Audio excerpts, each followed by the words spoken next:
This is part 2 of summer maintenance. We are replacing the raw water impellers and doing a flush of the heat exchangers and raw water cooling system.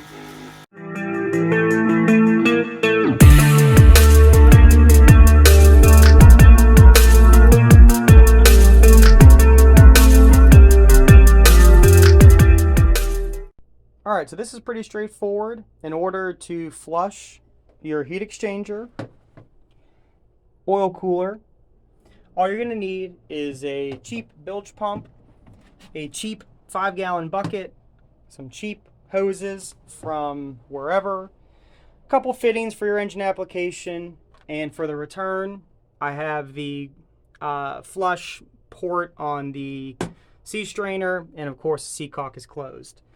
The other thing important to note is this will eat up the zincs, so take out your zinc from this plug, and then you can unscrew the zinc from the plug and just stick that back in there. So these actually look pretty good from the previous year. I really don't see much of any fouling. That's just some water in those passages. But I like to do this just to know everything's good to go and working the best it can be. And I also like to inspect these gaskets, which have a bunch of salt buildup. And it's been 2 years since I've replaced these impellers. And that's damage from just pulling it out with needle nose pliers. These aren't the worst I've ever seen, but there's some deformation in there. But overall, somewhat still pliable and not missing any fins. And this is after 2 years and I don't know, maybe about 100 or so hours, 150 hours. So it's just good maintenance to replace those every 2 years. That's my recommendation. If you put a ton of hours on your boat, you might have to do that sooner. But I typically wouldn't let this go more than 2 years. Cheap insurance. So there's a lot of debate on the best way to do this. Some people just like to fill it up and let it sit. Some people like to circulate. Some people like to back flush circulate.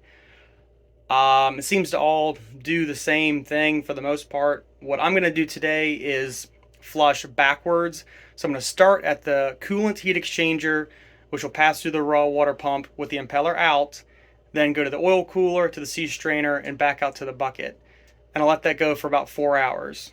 Today's product of choice is the West Marine descaler. I have Ritalime, or however you say it, on order, but I just kind of dove into this project today and it's taking forever to get here. So we're going to use this because I have it, and maybe on the other motor I'll use Ritalime, however you say it, and compare the results. I used this stuff before and it worked fine. 4 hours of soak time and it was more than enough to clean out any debris and descale and do its job. So let's fill up the bucket and get to it. Alright, so I'm definitely multitasking today. I've got a pump right there, sucking out engine oil on the port side. I just shot a video changing the oil on the starboard side. You can check that out there. So got that pump running, got the air conditioner running with the door open, so I'm cooling the outside as well. But let's go ahead and fill this bucket up and start the circulation and get this flushed.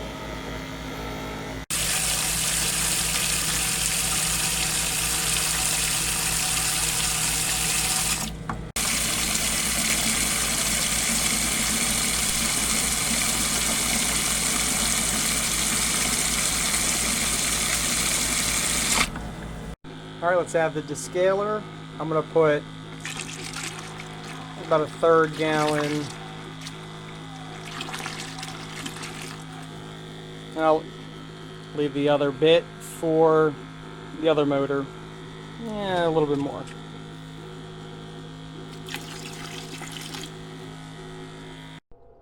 So this already pushed out some seagrass. I pulled that out of the bucket. And that's the starting color. You can see some debris at the bottom, and we'll let that go for 4 hours. Hurry up and wait. Alright, so after the barnacle buster, it is nice and clean, and we're ready to go for another season.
similar to the other one, not in that bad of shape.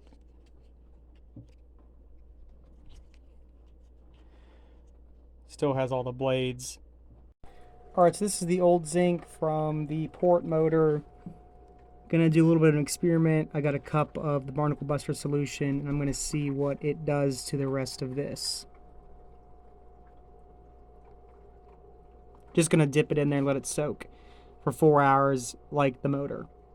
Well, the motor's circulating. I'm gonna let this sit. Guess this is why it's important to take your zincs out.